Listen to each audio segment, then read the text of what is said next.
Bienvenidos a Creer y Comprender. Contenido actual para la defensa de nuestra fe en la vida práctica cotidiana.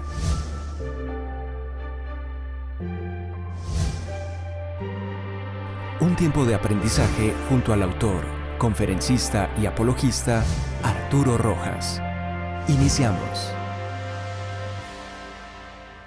Buen día a todos. Hablar de la intimidad puede ser al mismo tiempo estimulante y abrumador. Estimulante porque en el cristianismo con especialidad, la intimidad es el escenario primario y principal de todas las dinámicas de la fe en el encuentro con Dios en la persona de Cristo, como lo declaró puntualmente el rey David en el Salmo 51:6. Yo sé que tú amas la verdad en lo íntimo, en lo secreto me has enseñado sabiduría. Circunstancia que llevó a Agustín a decir acertadamente que Dios es más íntimo a nosotros que nosotros mismos. Pero abrumador precisamente por todo lo que puede llegar a abarcar el ocuparnos de un fuero tan vasto como es la intimidad, que es la fuente del auténtico mejoramiento y enriquecimiento de la persona humana en todos los demás frentes de su actividad y desempeño privado y público. A propósito de lo privado, el derecho a la privacidad se superpone y confunde con el también llamado derecho a la intimidad, ambos consagrados en las legislaciones de la mayoría de las naciones desarrolladas en la actualidad, aunque no son exactamente lo mismo. El diccionario de la Real Academia de la Lengua Española define la privacidad como el ámbito de la vida que se tiene derecho a proteger de cualquier intromisión, y la intimidad como la zona espiritual reservada de una persona o de un grupo, especialmente de una familia. Estas definiciones, si bien diferentes entre sí, nos permiten ver también las razones de la confusión y superposición entre ambos conceptos, como si fueran siempre sinónimos equivalentes y mutuamente intercambiables. La protección de la privacidad e intimidad de las personas se ha vuelto más urgente por causa de la circulación masiva de información por medio de la interconexión tecnológica en que nos encontramos y de los múltiples canales de comunicación que esta interconexión ha hecho posibles. En un contexto como este, como lo dijo David Plotz, el primer defecto de la privacidad es que a la gente le importa mucho la propia, pero muy poco la ajena.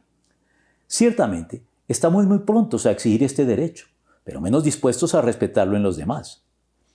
La defensa de la privacidad es legítima, sobre todo cuando con ello buscamos preservar esos agradables, necesarios, reveladores y transformadores espacios de reflexión, reposo e intimidad con Dios, al igual que con nosotros mismos y con nuestros seres queridos.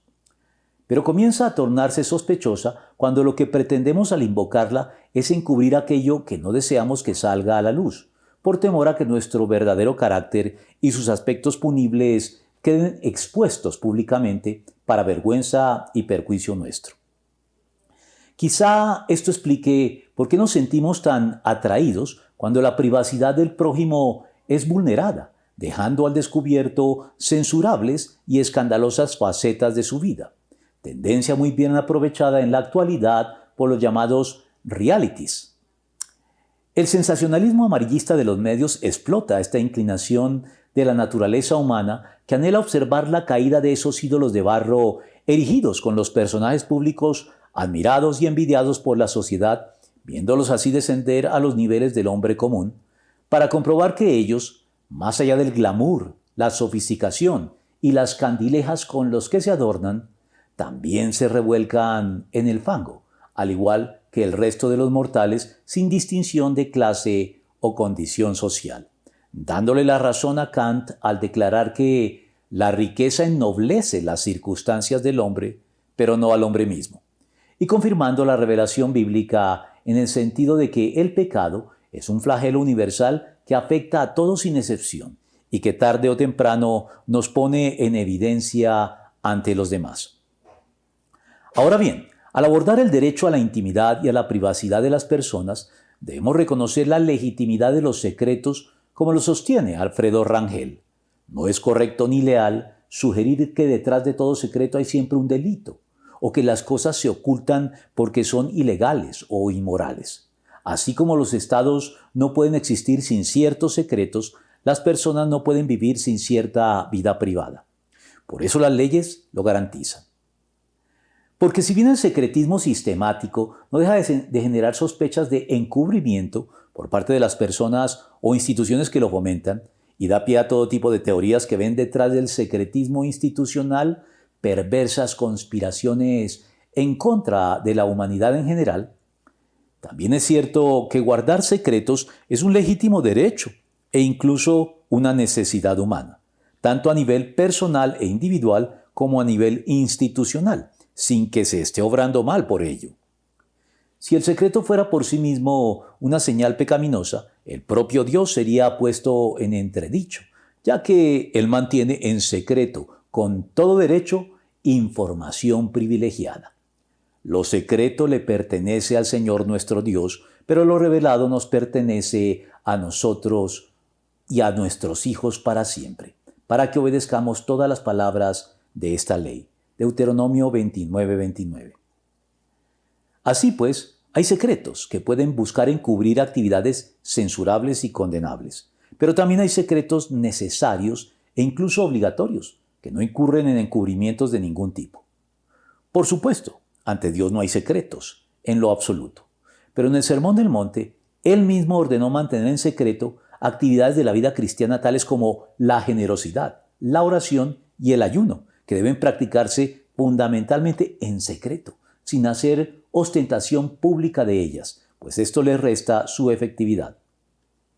Por todo lo anterior, y mientras el Señor Jesucristo no regrese todavía a juzgar los secretos de todas las personas, los creyentes debemos guardar la debida discreción y respetar todos los espacios en que los secretos son legítimos y no pueden ventilarse impunemente, puesto que la gente chismosa revela los secretos. La gente confiable es discreta. Proverbios 11:13. Pero al mismo tiempo, debemos procurar que nuestro fuero privado permanezca siempre iluminado y bajo el escrutinio constante de la luz divina de Jesucristo, que es la única que puede diagnosticar y curar eficazmente en lo secreto nuestros pecaminosos defectos de carácter antes de que estos puedan llegar a hacerse públicos en el momento menos pensado, para la morbosa fruición y señalamientos incisivos de los demás, y también para el vano consuelo de todos los que los padecen de manera más marcada y crónica que nosotros mismos. Dios protege nuestros secretos legítimos, pero no nuestros encubrimientos pecaminosos, pues todos ustedes son hijos de la luz y del día. Los que se emborrachan, de noche se emborrachan. Nosotros que somos del día, por el contrario, estemos siempre en nuestro sano juicio. Primera de Tesalonicenses 5, del 5 al 8. Finalmente, un factor que está contribuyendo a afectar la evangelización persona a persona que ha caracterizado a la Iglesia siempre en mayor o menor grado a lo largo de su historia es, en palabras del teólogo Dietrich Bonhoeffer, la práctica privada de la virtud.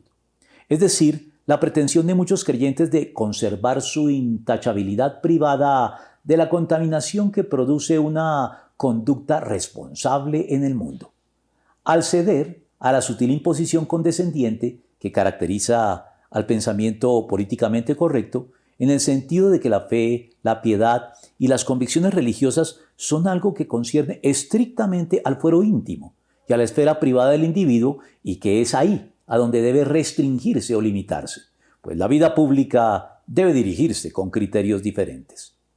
Así, el pensamiento secular está dispuesto a tolerar a la religión y a hacer la vista gorda ante ella, siempre y cuando su práctica se circunscriba al ámbito rigurosamente personal, o a lo sumo, y como gran cosa, al reducto eclesiástico del templo y sus instalaciones.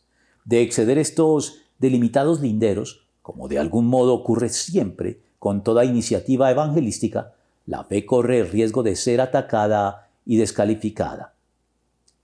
Pero estos malabares son inadmisibles para un cristiano auténtico, pues no son más que peligrosos actos de equilibrismo sobre una cuerda demasiado floja para podernos sostener. Lo público y lo privado no pueden, pues, desvincularse impunemente en la vida cristiana.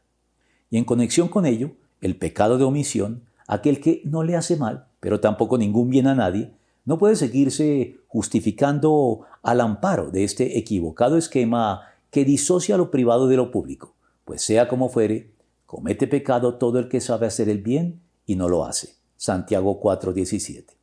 En conclusión, para un creyente, el derecho a la intimidad y a la privacidad no debe esgrimirse ni para encubrir pecados y mantenerlos ocultos de manera impune, ni para eludir las responsabilidades públicas que como cristianos tenemos con el mundo.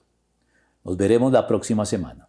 Si quieres suscribirte y apoyar nuestro ministerio con tu contribución voluntaria y tener acceso a contenidos exclusivos, escríbenos a nuestro correo creerycomprender@gmail.com.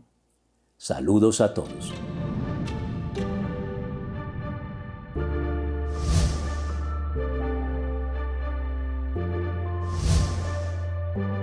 Confiamos en que este tiempo de aprendizaje te haya sido de provecho.